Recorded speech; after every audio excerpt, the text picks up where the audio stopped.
Hello and welcome back to my channel. If you are new here, welcome. My name is Mary and I post 2 videos every single week on Sundays and Thursdays. Today's video is going to be my mid-month wrap-up. So I just want to take a second and apologize for the lighting and general setup. As I've mentioned at least once, probably 1,000 times, I'm in the process of moving right now, so I don't really have any of my normal stuff. Also, it's storming outside, but if I don't film this video today, it will not get up in time. In this video, I'm going to be telling you about the 5 books that I've already read this month, and then the 3 that I'm in the middle of. I don't know if you remember, if you didn't watch my May TBR, I'll have it linked in the card down below, but in that video, I said that I probably wouldn't have time to read very much. I might not have as much time to read as I have been. Well, here we are, it's May 15th, and I've already pretty much exhausted my May TBR, so I'm looking for new things to read once I finish the last of the books on this list. So, there's that. I don't know where I got the time to read, but I somehow did.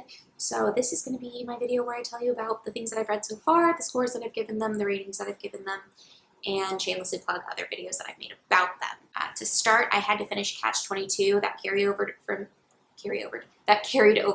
April into May. If you want to know more about my thoughts on Catch 22, I am doing a video where I give a full review of the book and the Hulu series that is coming out the day you're watching this, and that should either be my next video up on Thursday or a week from the day you're watching this on next Sunday, depending on when I have time to watch that series and gather my thoughts and film that video. It'll be in the same style as the one I did on Normal People by Sally Rooney. If you haven't seen that, I will link it in the card and down below, so you can go ahead and watch that one. I'm planning on doing a whole lot of these, so if you like them, make sure to give them a thumbs up and suggest ones that you think I should do. That being said, I did give Catch 22 a 3-star rating. It wasn't the best book I've ever read, but it wasn't bad by any means. If you don't know what Catch 22 is about, it's basically a satirical war book that was written in the 60s about World War II, but the author, Joseph Ellery, said that it was less about his experience in World War II and more about his feelings and American feelings after the Korean War. It follows Yossarian, who is a bombardier in the Air Force of the U.S. Army, and they're stationed in the Mediterranean, and that's all I'm really going to say for right now, because if you want to know more about my thoughts on it and about the book and the Hulu show, I'm posting a video on that soon.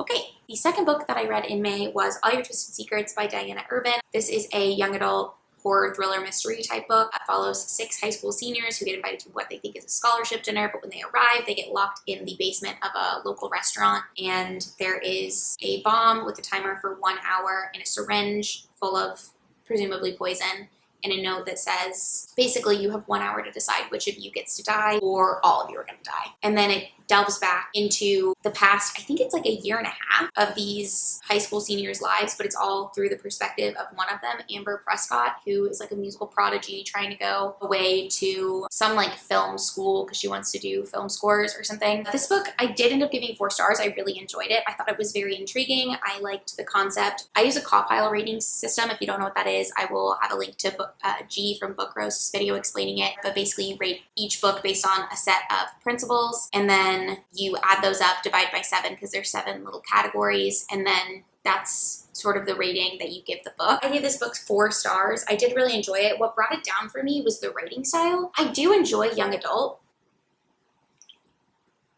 As I just drink my coffee.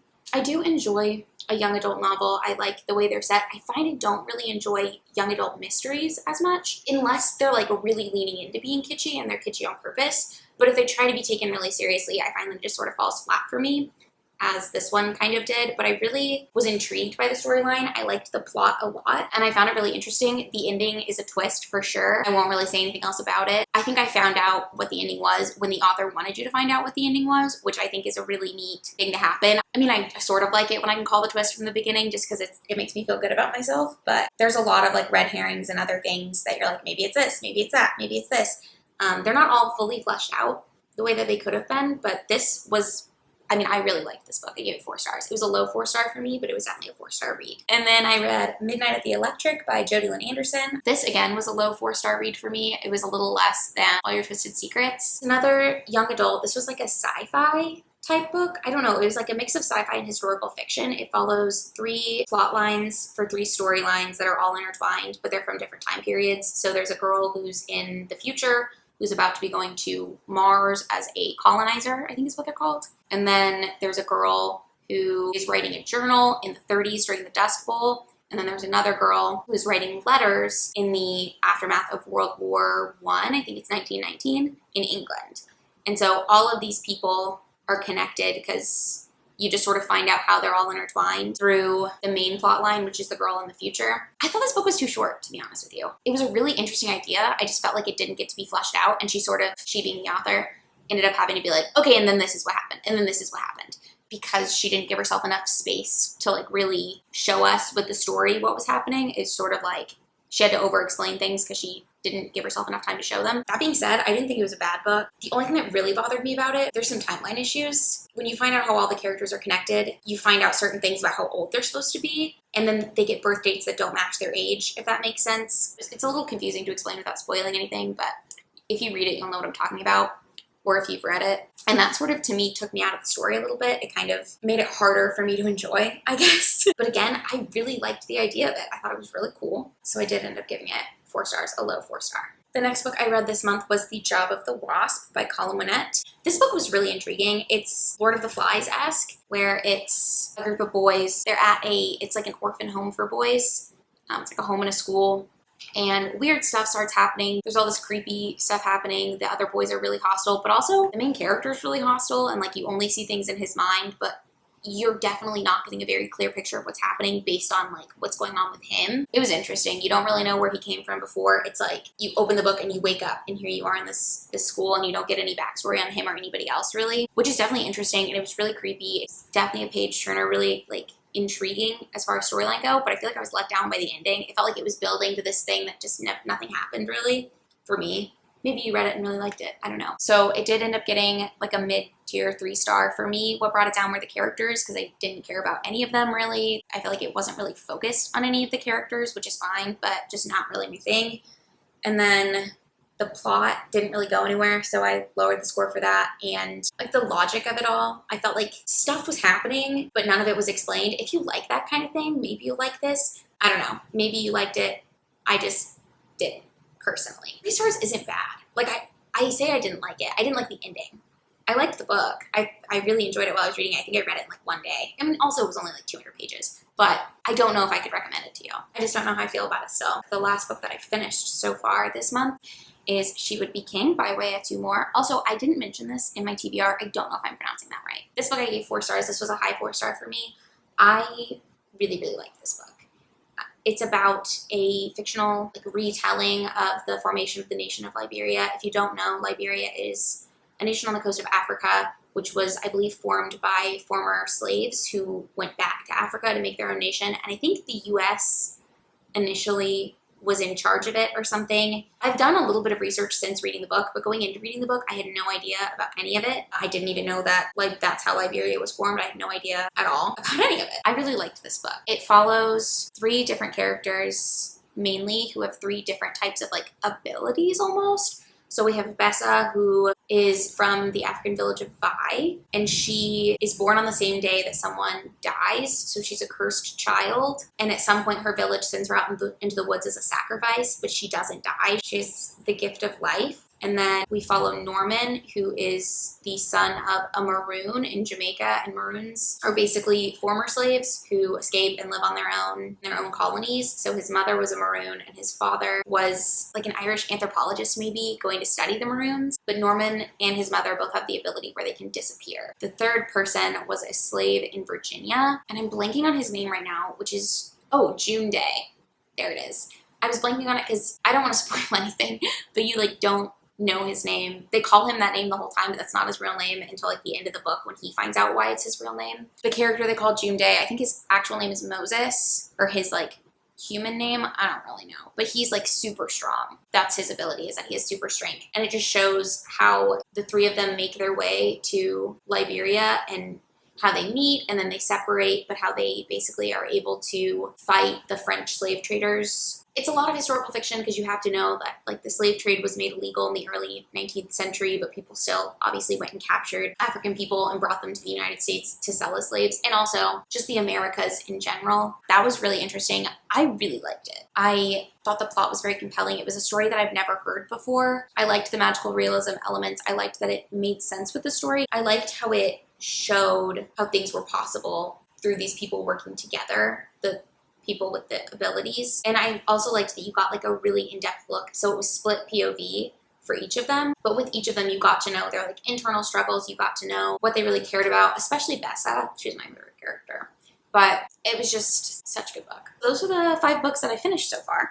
If you'll recall, I had 6 books to read this month, plus the one carryover of Catch 22, and I'm in the middle of the other 2 books, and then I started an audiobook, which I'll get to in a minute, but this book I actually have because I'm reading it. I just started, I'm only like 40 pages in. This is Brother in Ice by Alicia Koff. Basically, the story of this one is, it's a 30-something artist living in Spain whose brother has autism, and it's just sort of about her like struggle with that. Again, I'm 40 pages in. I don't really know much about it except for that, and I've read some spoiler-free reviews on Goodreads to try to gauge if I would like it or not, because I'm not gonna lie, the first bit of it I'm not super pumped about. I don't love it so far, but we'll see. I guess. This won a lot of awards. It won the English Pen Award. I'm very uncultured, but it did win that. It was originally written in Spanish and Catalan. I am reading that. And then I'm also about 60% of the way into Future Home of the Living God by Louise Erdrich, which is basically like a dystopic future book, like a sci-fi, but what's happening is pregnant women are giving birth to earlier hominins and not humans. Our protagonist is a pregnant woman during this time, and she's Native American, but she was adopted into a white family in Minneapolis. So in the beginning of the book, she goes to find her native family, basically. But it's sort of about like what is happening to these women who are pregnant. They're being captured, they're being imprisoned, and then nobody really knows if you can survive this birth. They don't know what happens to the women after they give birth. They don't know what's happening to the babies that are being born, if they're being experimented on, and it's just sort of that kind of panic, I guess. I'm really enjoying this book so far. There are a couple of things that I'm not entirely sure about. There are a lot of different people of different like racial backgrounds, and a lot of the babies are mixed. So I don't know if that is gonna play a part. Like our main character is Native American, and you find out that the father of her baby is a white man. There's also an Asian woman who is pregnant, and you find out that her husband is, or the father of her baby is not Asian. And then there's a white woman who was married to a black man, and so all of these characters, and I don't know if they're just doing that to be like, it's the future, everybody's mixed. I'm not really sure, but they keep bringing it up, and I feel like there's no reason to bring up race if you're not going to have like a point to it. Maybe I'm wrong, but it just seems like the way it's being brought up, it seems like that's going to be a big thing, especially since our main character is Native. I thought it was just going to be a really big thing about her identity. I don't know, like adoptive families and learning about your culture when you're not brought up in that culture, but it doesn't seem like it's taking that turn whatsoever, so I don't really know. But I have a theory that like something to do with race is happening. I don't really know. I don't know how to say that. But that's sort of my theory. There's also a lot of like religious elements to it. Like the protagonist is Catholic. Her adopted parents were atheists. She finds out that her birth family was also Catholic, so that's like a thing they have in common. But she relies on saints for a lot of things, so I don't know if that's going to play into it. But there's a lot of things that keep getting brought up that could just be like, just because, but it feels like the way that they're being brought up, it is for a reason. So I'm hoping to finish that this weekend. And then I don't think I'll finish this weekend. That's my TBR done. The other book that I started is an audiobook of The Hazelwood by Melissa Albert. So The Hazelwood, if you don't know what that is, it's a series about a girl named Alice who lives with her mother Ella, and her grandmother is this woman Althea who wrote these fairy tales in the 70s or 80s, got really famous, and then moved away to her house, the Hazelwood, and has lived there ever since, basically. Ella and her daughter Alice don't talk to Althea. Alice doesn't really know anything about Althea. She just knows that she's a really famous author, and her book has been out of print basically since it was released, and it's really hard to get a hold of, so she's never read it. And then one day her mother goes missing, and it's all these fairy tale creatures from this book are out in the world, and that's pretty much the book. That I'm about 50% of the way in, or 60-something% of the way in. So I don't want to give any spoilers away, but Alice has just found out something like really big. Oh, and when her mother gets taken away, she decides she's going to go find the Hazelwood because she thinks that's where the hinterland, that's what the the world in the book that her grandmother wrote is called, and she thinks that the people who escaped from the hinterland and have her mother, that's where they'll have her. I really like it. I got it as an audiobook because I like having something that I can listen to while I get ready. But yeah, that's mostly where I've been doing that. I typically at any moment will have a physical book, an ebook, and an audiobook going, just because I like having something to listen to, like I said, while I'm doing just menial tasks around the house. I like physical books if I want to read something just during the day, like lay on the couch and read, or read by the light, but then I don't have a lamp by my bed at night, so I do like to have an ebook just to read before I go to sleep. But yeah, those are the 8 books that I have any news on right now. And then once I finish the last 2 books in this TBR, I guess I'm just going to find more ebooks to read, more audiobooks to listen to. I don't really know what I'm going to do for the other half of the month. But yeah, so that is my mid-month wrap up. Let me know if you've read any of these books in the comments below. Let me know if you liked them or didn't like them. Let me know if you have any recommendations for what I should read next when I finish these, since I'm done with the list of books I have to read for this month. I hope you guys are having a great weekend. I hope you have a great week, and I will see you on Thursday. Bye!